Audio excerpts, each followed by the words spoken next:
Oh, hello. Come in. Come right over. Welcome to our afternoon of conversation, cookies, and coffins. We're going to have a good time talking about a difficult subject, which is end-of-life decisions. So, if you would like to come in and join us, it's only 100 pesos. You must have been thinking of someone else. No, she said, let's eat cookies and talk about death, which we started doing on February the 22nd, some weeks ago, when we talked about Michael Hebb, who was a Seattle person who was on a train ride from Portland to Seattle and heard two doctors talking. He was so upset about what he heard from the doctors, mainly that we are bankrupting not only our own budgets with end-of-life issues and the cost of dying, but also that hospitals are also feeling this pinch, and our health services are feeling the pinch, and we're quickly running out of money. So he said to his 12 graduate students, let's see if we can do something to get people started talking about this. It's a subject that we're not talking about. So that's kind of how we got started talking about it. There's a national movement called Let's Have Dinner and Talk About Death. A lot of you were here on the first, I think all of you were here, except maybe Lucy and Rita.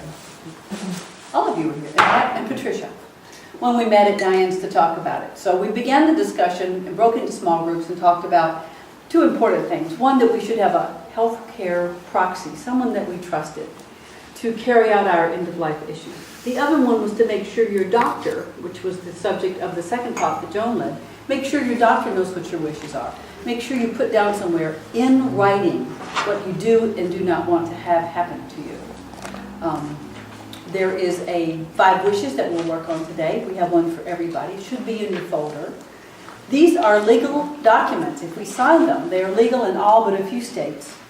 They don't have to be notarized or all of that stuff. It's a pretty simple document. And we even thought that perhaps at some point today we might look at page number 7 and go over some of the stuff together, if that's something that you think we should do. He implores us to do these things. He has a statistic that 82% of us say we want to do this. Only 23% of us ever get around to doing it. So we're going to be different. We're going to get it done. And really important is to talk to your family about it too, so they know. So those are our 2 takeaways. We're supposed to make sure our doctor knows, make sure our healthcare proxy knows, and make sure our family knows our wishes. I felt, and it might just have been because I was kind of comfortable with the subject, I felt that we had a really nice time the first time we talked about it, and it wasn't gruesome or ghoulish, or everybody was talking. Everywhere I looked at the tables, people were comfortably discussing things, and I liked that. It's so much better to talk about it too soon than too late. So with that in mind, that's why Donna said, let's have a real casket, because usually when you confront a casket, it's because you're at a funeral and it's sad and someone you cared about is gone and you're in an altered state. So now we can kind of look at it and not be in that moment of grief and so forth. We can kind of see this is the reality, these are the things that will happen to us. And when we're through with our bodies, 3 things happen to us. We can get preserved with embalming fluid and lots of steel and lead and cement in the ground to hold us, or we can get cremated and disappear, or we can get reintegrated into the earth, and that brings up some interesting ideas about the natural burial movement that started in the 1990s in the UK, and there was a wonderful website, I don't know if any of you have had a chance to see it, it's called beatree.com. And it has the most wonderful looking echo pods made out of recycled paper and willow caskets and all sorts of things that will quickly help you reintegrate yourself into the earth. There are places now that you can be a tree. You can die and get interred and have a tree planted over you. So you're a part of the forest, which really appeals to me, and I would really like to see something like that here happen. Our concern with the first being interred is not only you have a lot of stuff that goes into the ground, but we're running out of space. As subdivisions and so forth take up all the land that's available, cities are pushing farther and farther out. It's becoming more and more difficult to find places to have cemeteries.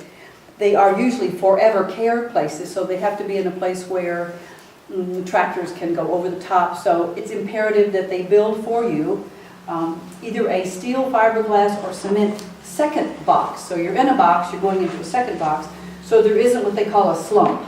If there's a slump when the natural dirt goes in, the tractor trailers can't do the maintenance. So the way you go first It has nothing to do with the person, it all has to do with the tractors? It has to do with the tractors. It has to do with how easy it is to make this place look nice. Should we be burying this stuff, if you're thinking about this first way? 1.5 million, thank you, Jerry, for lending me your reading glasses. 1.5 million gallons of embalming fluid in the soil, formaldehyde and so forth, that's every year. The EU has banned embalming fluid containing formaldehyde, so they're leading the way on finding other ways to embalm without using formaldehyde. That's good. We haven't done that yet. 100,000 tons of steel every year in the ground. 10 tons of copper and brass every year.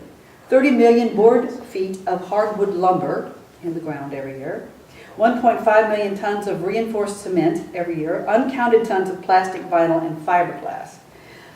That's our first way of going.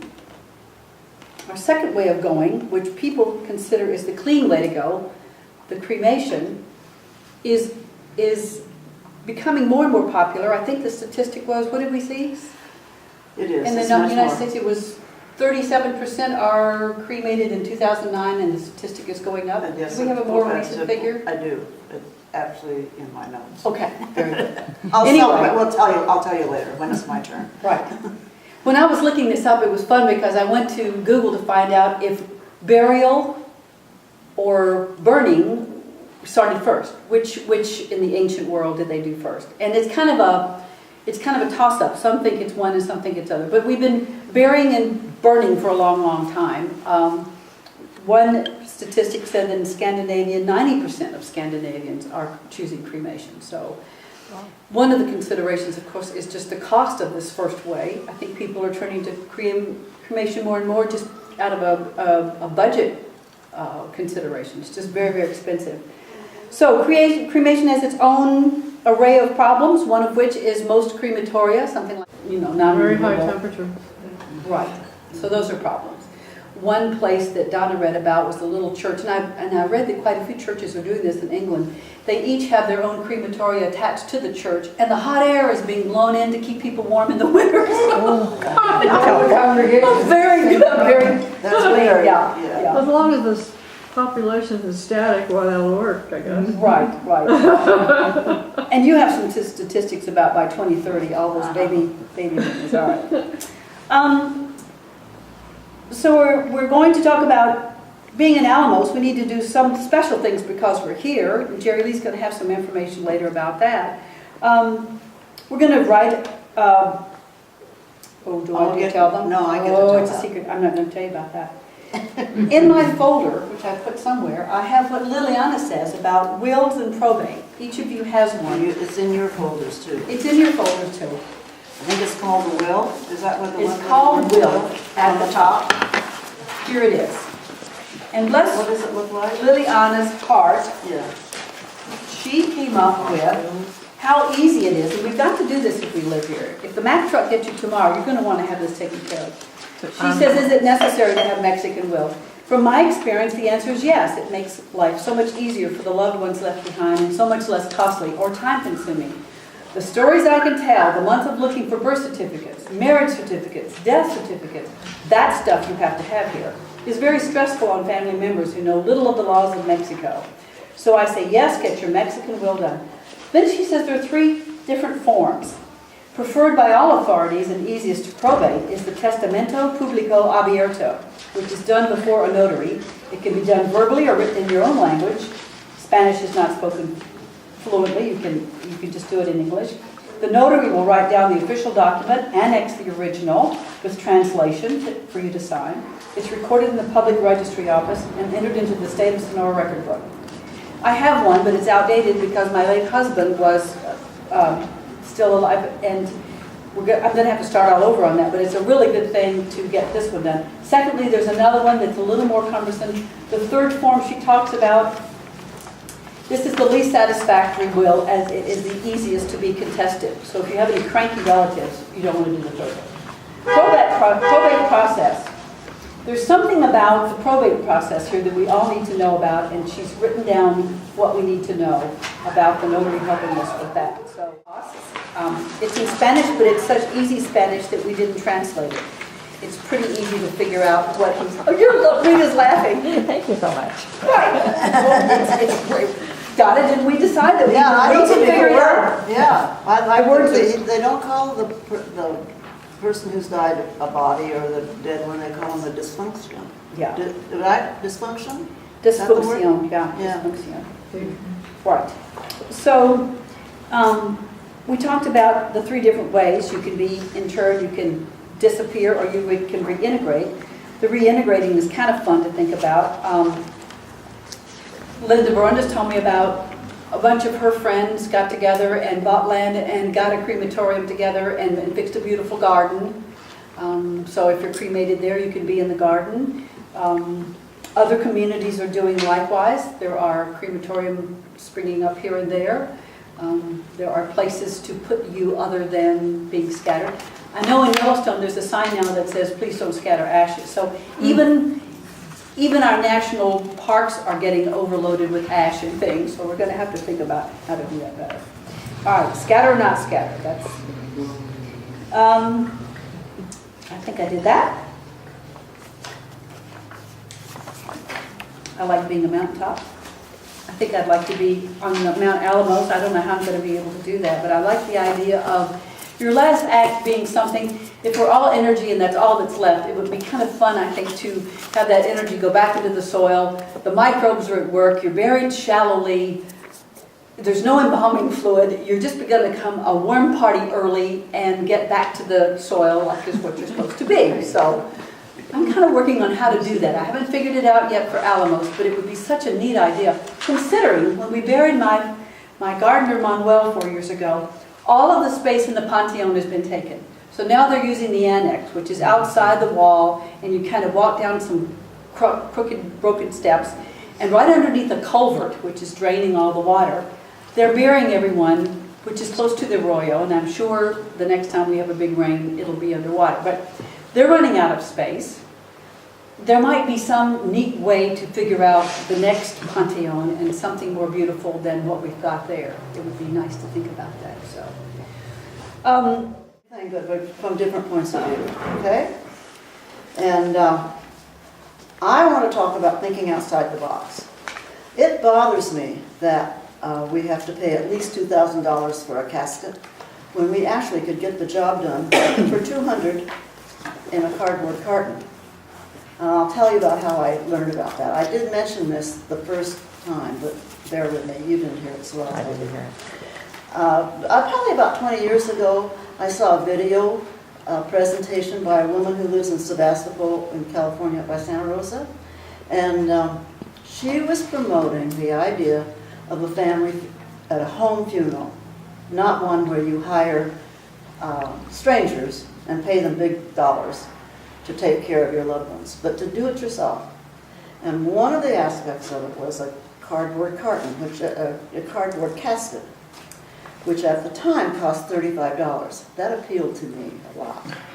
I'm part Scottish. So she has showed in her video the family with marking pens decorating a cardboard coffin. And Grandpa had just died, and Grandpa had always wanted to be a race car driver, and he never got to be one. And so they're decorating this box to make it into an image of a bright red racing car. And there are maybe 2 or 3 generations around the dining room table with this on it. And we saw in the video, in the doorway is a teenage boy who just cannot quite get himself to be involved with this. But as the video went on, and she's showing the progress that everybody's making, we saw that that boy was in there a little closer and a little closer. And finally, he's there and he's making the silver wheels, the spokes of the silver wheel with a racing car decoration. And I thought that was so healthy. I thought that there's a good way to grieve together You know when you're talking to your teenage children, and the best way to do it was to stand at the sink and kind of scrape carrots, and you don't have to look out inside. They just kind of sideways, and you could talk about a lot of things. I think the same thing happens here. Shoulder to shoulder with something to occupy you, you could talk and feel the grief of losing that person. So I'm not really advocating it. I'm advocating it for myself, but I'm just telling you about it so that you have more choices. I think we have choices other than a blue satin casket, and that was one of them. Hire somebody to prepare the body, or sometimes the women take lavender oil and prepare the body. So you can look all of that up on the sheet of paper that you have that says, right at the top it says thinking outside the box, and then about 4 lines down it says references and sources to Google. And so you can find out about that. See where now you'll notice that the cardboard caskets have risen in price since I first saw that video. They're now $135 plus $45 for shipping and handling from Phoenix. So it's $200, but still that's a lot better than $2,000. And I saw that they have this, so you can get one that looks like pine or one that looks like cherry. And I could just hardly imagine anything else other than, remember that contact paper that we used to put on shells that would get bubbles and wrinkle them? They're really hard to put on. I think that's what they use. but I haven't seen the real thing, so I don't really know. Well, couldn't you just use an old refrigerator box? You've got an X-Acto knife and just cut it down to size and spray paint it. Yeah. And put glitter on it. All right. And put glitter on it. Why pay their $155 and $45 shipping and handling, for heaven's sake, when you can get a refrigerator box? Funeral homes must let you order and Who the bring hell- your own How casket. the hell are you going to We care found what's that out. dead? It's a federal mandate. Right. You do not have to buy a casket from the funeral home. You You can can buy it online. Amazon.com it You and can- have it shipped yeah. right to the funeral You home. can buy it online and they'll ship it direct. And they must accept it. Right, and not charge you any more for handling services. It's not like a corkage fee. It's just, they just take it like that. Gail Morton was telling me. Sorry? And Gail Morton was telling me that in California, where she lived, that they don't even use caskets. Right. You could be wrapped in like canvas or sailcloth, you mean, or what? You put it on the table and a towel over top. You can, or you can have shrouds out of linen or any of those things. Right. The information we read, it was a little kind of in your face for a lot of family members to see you, the bump and so forth, underneath a linen shroud. But they're being sold, and depending on your comfort level with that, that's certainly being sold as a way also to be committed to the earth. And when you Google these sites that I've listed on this page for you, that you'll see pictures of these. There are pictures of coffins that are decorated in all different kinds of ways. And we had this one idea because I saw on a site that was in England, though, it was too hard to get it to here to show you. But on the top of it was I suppose a photograph, a picture of peas. You know, peas like you see on the outside of a package of frozen peas. Was the whole top was that, and then in very fancy letters it said, Rest in peace. Rest got in it. peace. Anyway, Is that English you humor? can do anything, you know. Helen said she got one on Amazon. What? Kidding. She should have. Amazon.com. Look on Amazon. Amazon.com. You might even be able to get a Prime if you're a member. Yes, Yeah. yes, 2 Prime. days You would free have no shipping. free Right. shipping. Yes, exactly. When I told a friend emailed a friend at home that we were going to do this workshop, and she said, and I told her about the decorating of the cardboard coffin, and she said, I can just see a group of women with their coffins, each decorating their own. Yes. It would be the final art statement. You can also buy plans to build your own. Yes, you can. I've known people do Yes, that. like building a birdhouse. You can Yeah. do it, That's great. Well, tell about your plan to do that and have your I'm going to kids have my maybe. family come way before I die. I'm going to have us all gather around the dining room, and we're going to discuss what we're discussing now, and all the time we're going to be decorating the box. And I have one daughter-in-law who has a warehouse, and she can just stand it up in the corner over there until the time. Don't you think? I mean, I think that's much gentler than waiting for the fact, and everybody's all stressed out and feeling guilty because they're What feeling. do? What do we do? Yeah. Oh, I want lots of. That brings up another. Once cried. The wake. That brings up a point too, Annabelle. You could hire them. I know, I will. As soon as be sure to make, one of the reasons you want to make all these decisions before is because you're not emotionally involved. And that one of the advices that we saw in our research was, don't try to make those decisions when you're emotionally upset. That's when you overspend. You should shop for all these services that we're discussing today. You should shop for those as you would a pair of shoes. You be a smart shopper and look to see what different people have to offer you. Why not make your They own? are by law, pardon me? Why not make your own cardboard box? Well, you can do that too. We were gonna make one out of a refrigerator box, but it was just too much work. Yes, he didn't want his refrigerator taken out early. Oh, that was too soon, right. I have the simple and cheap, my father said, if this is, do you have time for that or not? We can do it later. Okay, we'll do it in a second. We'll Okay, do it in a that's Hugo second. Black. Yeah. Okay. So, but I know you're all good shoppers, because I've been around with you all. And so, shop for these items as you would shop for new t-shirts or new pearls or whatever. Don't be overspending when you're emotionally involved, or your children being in that situation. That's why I think it's so important. What we're doing is we're doing it for our children or whoever comes next. And so,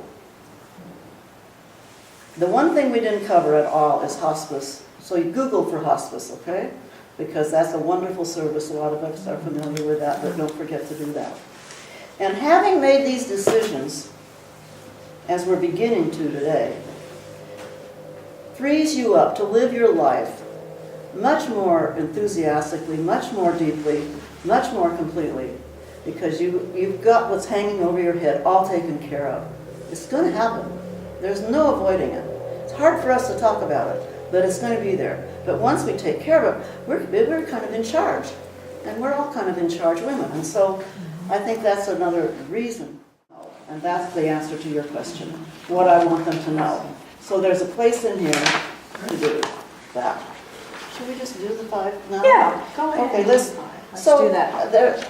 All those things are in here, but I thought that, and you need to spend some time doing it, but on page 7. William Freddie McCullough. It's an obituary, but William Freddie McCullough didn't write this, so somebody wrote it for him. A friend wrote it, and one of your friends so might that's write one. one. This will be one example of the extremes to which you can go when you write your own. And you can be very free when you write your own, because it's probably not going to be used. But it probably will be used as a reference by somebody who's going to write the official one. But this And then is, will you please read yours that you've done? It would really be in his book. thank you. We'll go from the ridiculous to the sublime. William Freddie McCullough, Bloomingdale. This is the Savannah, Georgia suburb. The man, the myth, the legend. Men wanted to be him, and women wanted to be with him.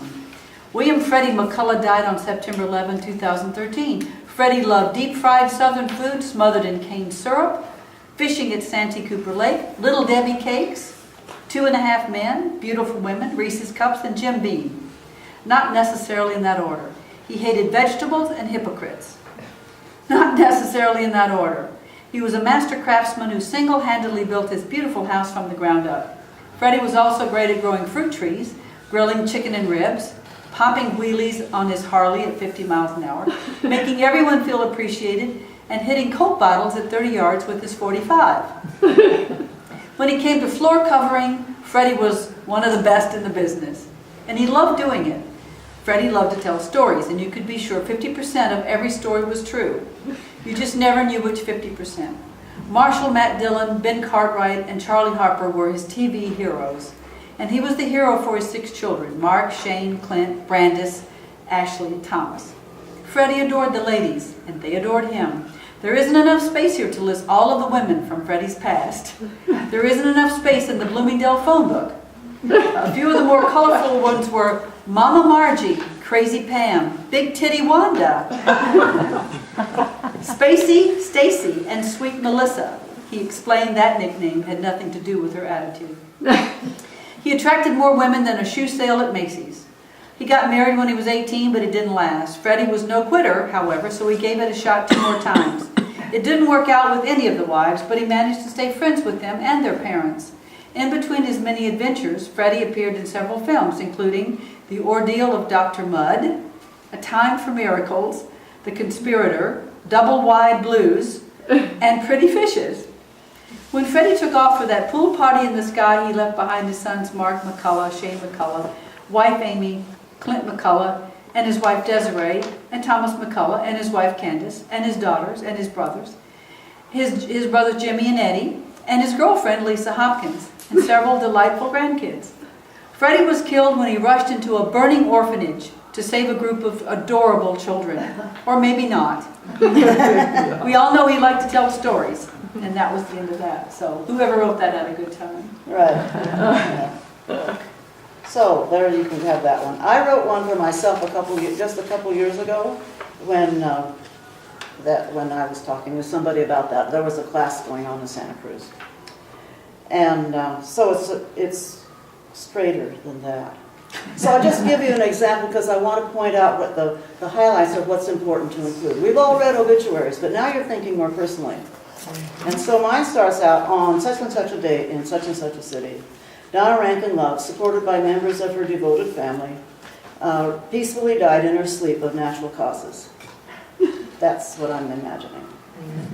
Born September 21st, 1927 in Portland, Oregon, Donna was the eldest of 4 children born to Mildred Taylor Rankin and John DeLoss Rankin, MD. So you want to be sure to put your parents' name in there. Her brothers were John and Richard and David and their dates. Okay, their dates of birth. All of whom enjoyed being known as Doc Rankin's kids as they grew up in Coquille, Oregon. So let's hear where you grew up, where you're from. Graduated in June 1949 in psychology from the University of Oregon, Eugene. She 8 weeks later married James Torrance Love of Everett, Washington. There's a little more information here. On Tuesday, August 16th in Coquille. After 1 year, Jim graduated from business from the University of Oregon, and they, in their treasured yellow Studebaker convertible, moved to California, where they lived in San Mateo and Hillsborough and had 4 sons in 5 years. That is definitely a run-on sentence. You probably could chop yours up and make it better.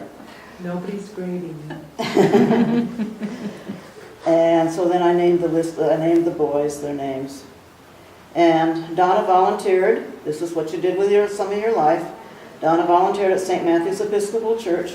Worked for the original Decorators Show House, the Hillsborough Auxiliary to the San Mateo County Family Service Agency. She was a Cub Scout den mother for 5 consecutive years and supported Planned Parenthood.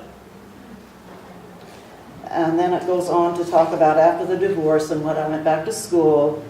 And then in 1986 she joined the Great Peace March for global nuclear disarmament and walked for 9 months from Los Angeles to New York to Washington, D.C.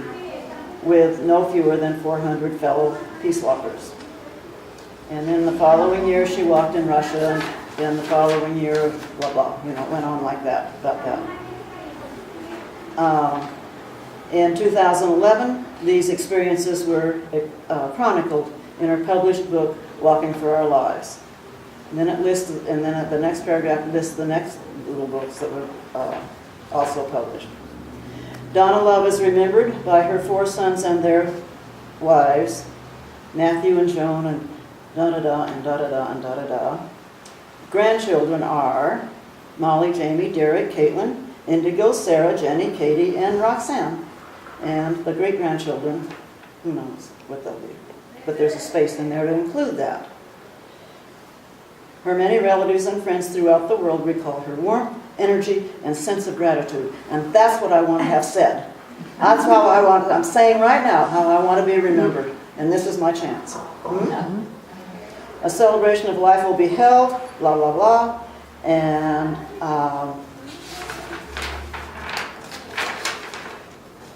in lieu of flowers contribution, be sure to do this because this is a statement of your choice. Contributions are requested for Planned Parenthood, hospice, or charity of your choice. If you must buy flowers, please give them to somebody who doesn't have any. And that's the end.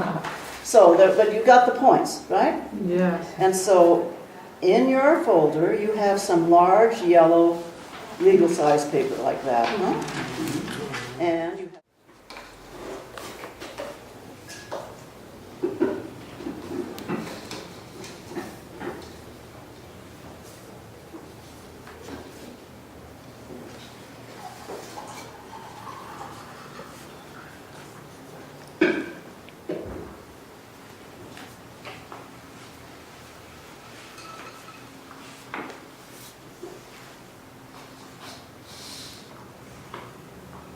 because actually, when I wrote to somebody who lives in Bainbridge Island that we were doing this, she wrote back and said, we should be talking about that here. I'll set up a gig for you. And so, if we can make it better, can you tell me? I mean, can you tell us how, did you get out what you wanted? I enjoyed it. In fact, today is my brother's birthday, so I called him and I said, well, I'm going to a death talk. He goes, ooh. I go, no, Bob. These are things we need to talk about. Donna. I said, you know, he's asking, well, do you have a will? I said, I don't have a will. But I'm not married. I don't have any children. You know, so you think, oh, you don't need those. But yes, you do. Somebody's going to ask. Exactly. Yeah. So that's, you know, I've